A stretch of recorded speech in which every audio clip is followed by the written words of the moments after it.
siz va bozor o'rtasidagi kechadigan kunlik bahsda sizning mag'lubiyatingiz kafolatlangan bo'lishi mumkin.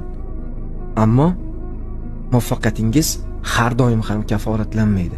Shunday ekan, butun diqqat e'tiboringizni umumiy jarayonga qaratishni so'rab qolgan bo'lardim.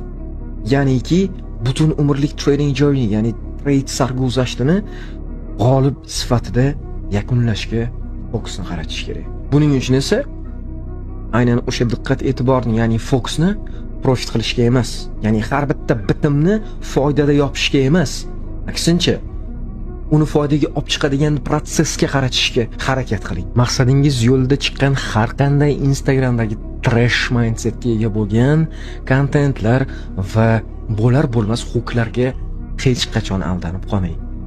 Filtr qilish uchun miyani ishlatib turish ham kerak.